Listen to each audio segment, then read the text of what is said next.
Hey, what's up YouTube? Lightsaber Samurai here. I'm back again with another video, and this video is requested specifically by member of the Lightsaber Legion who goes by Majora T, and they were looking for some hidden gems for the PlayStation 4. Well, without further ado, here's PlayStation Hidden Gems for the PlayStation 4 Part 1. Let's talk about it.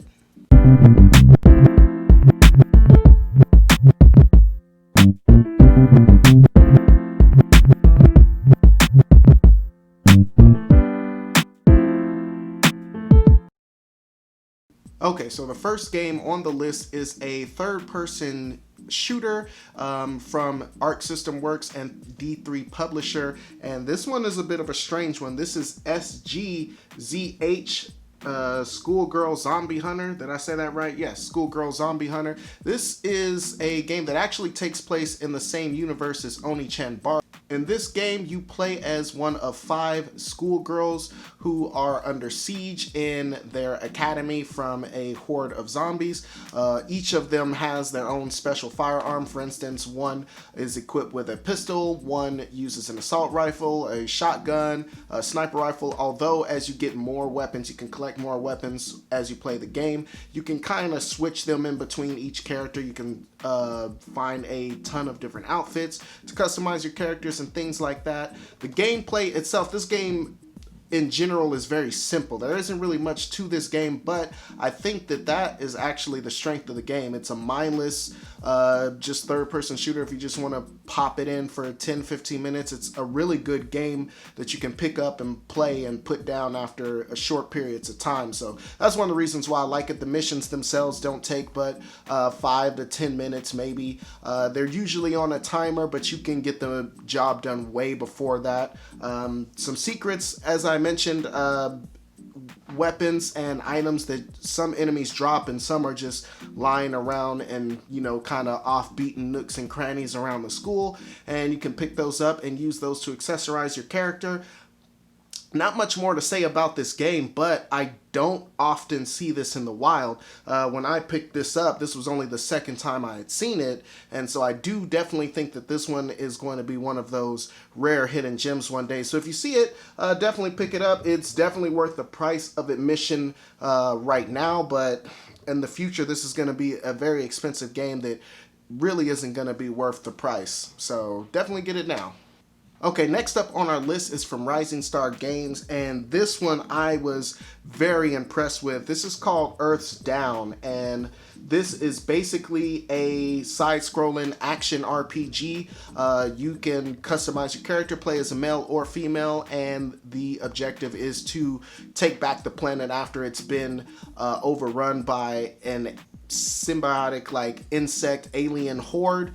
This game is fantastic. It's got really cool combos, and you're looking at the gameplay here. It's got a pretty unique 2D style to it, but it's very sharp, and I can't say that much about this game. I've been playing it for probably a couple of hours, but that is enough for me to totally fall in love with this game. I'm definitely going to be beating this, and I'll probably live stream it at some point in the near future. This is another game, like I said, it's an action RPG, so you'll level up along the way. You'll learn new moves, and you'll pick up new weapons and armor. Actually, you'll, in a Monster Hunter style, you'll take pieces off of enemies, and you can use the materials that they drop to craft new weapons and armor that'll give you different abilities, and this game is fantastic. If you see this one is going around the $10-15 mark. I don't see it as often as I used to, but you can still find it fairly easy, at least in my neck of the woods. So if you see it, definitely pick it up. This one is going to be one of those expensive games in the future. Rising Star Games, I'm not really sure what else they're known for, but this seems like a mid to low tier developer who actually put out a good game, but because they didn't have the budget, not a lot of copies got out there. And so if you're seeing this one, definitely pick it up. Okay, the next game on the list, I picked up Sight Unseen. This game is Metal Wolf Chaos and XD actually, and this is a remake of Metal Wolf Chaos that came out on the original Xbox. In fact, it's one of the most expensive original Xbox on that system currently. You can get this version for about $15, and it's a shot-for-shot remake. The graphics, they're okay. They look like PlayStation 3 graphics, but the gameplay is pretty solid. This is from Software, and From Software is known for mech games. The very popular Armored Core series comes to mind, and they've done some other ones in there too, like Murakumo and things like that. But this one, you play as the President of the United States, who is beating back a coup uprising that was sprung by your Vice President of the United States. And so it's crazy. Like, it's, the Japanese take on Americans and American culture is hilarious, and it's in full force in this game, from the voice acting and everything else. Pick this game up. Again, this is one of the top 3 most expensive games on the original Xbox. For those of us who missed it on that system, you don't have to shell out the $200 to $350 that game is going for, when you can pick up the definitive edition for $15. So again, because of the nature of its release, it was a pretty low print. From what I understood, it debuted for $30 new at GameStop, and now it's running around for $15, but I don't think it will be for much longer. And when it's time to start collecting for PS4, like the original Xbox, just because how wacky this game is and the subject matter, this one is definitely going to be in high demand. Okay, moving on now to the penultimate game on the list. This is Left Alive, and what is the first thing that comes to mind when you see that cover art? Metal Gear Solid, right? I saw that, and as a huge fan of Metal Gear Solid, I was like, I gotta scoop it up. I looked at it, Square Enix put it out, so I'm like, okay. I don't think Hideo Kojima had anything to do with this game at all. In fact, I know he didn't, but the art director from the Metal Gear Solid series lent his talents to this project, and I bought this simply on the cover art alone. That in this game is going for $8 currently. This takes place in a fictional country in Eastern Europe, and you are under invasion. It's got an open world feel to it. You'll run around the city, you'll run through alleyways and down the streets and in the sewers, and you are starting this kind of resistance movement to fight back against the neighboring country that invaded yours. And this doesn't play like an all-out action game so much as it plays more like a survival horror. Bullets and ammunition at the beginning are in short supply. You can't take that much damage, and you are definitely severely outnumbered. And so there is this air of tension that goes on the whole time I was playing the game. I enjoyed it. I thought the graphics were on point. Again, the art style is taken directly out of the Metal Gear Solid games. And I thought the combat was fun. Again, it's not like your average run and gun, just going guns blazing. You have to be a little more methodical in the way you play.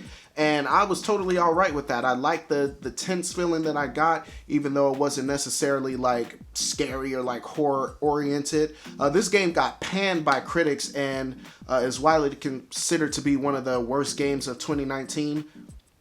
I didn't see that at all, and I played some bad games in 2019. This is definitely not one of them, and at $8, you can buy this, without the guilt.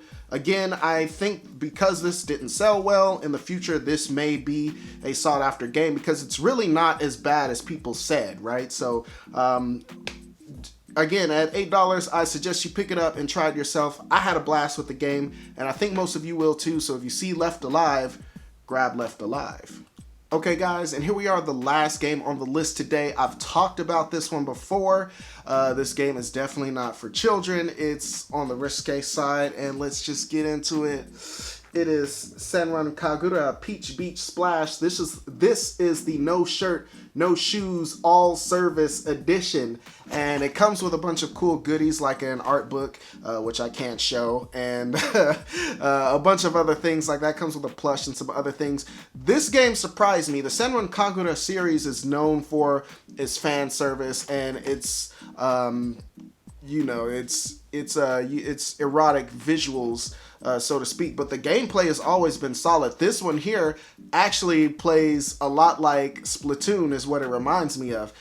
You'll fly around on these water-propelled jetpacks and you squirt each other with water guns and other enemies, and it's just really cool. It's got a funny story, very lighthearted in its presentation, and like I said, you'll be zipping around arenas. There's a bunch of different modes of play, including a VR mode, which again I can't show you here, but those who play this game, y'all know what I'm talking about. This game is one that I almost never see anymore already, and this game came out, I want to say, in 2018, 2019, something like that. So I picked this up new for about $35-$40 at GameStop, and yeah, this is definitely going to be, especially this edition, I think is definitely going to be one of those expensive games when it's time to start collecting for PS4. So if you see this one, the regular version I think is like $15. This one may still be hovering around $20-$25, but if you see either version, just grab it.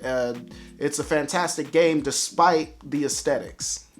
Alright guys, so I think that's going to do it for this video, but let's talk about it in the comment section below. Questions, comments, concerns, threats. What are some other hidden gems for the PlayStation that you would like me to cover in the future? As always, if you like this content, please hit that like button, subscribe if you haven't done so already. You'll be glad you did. I do believe that's all I got for you. Lightsaber Samurai out. Peace.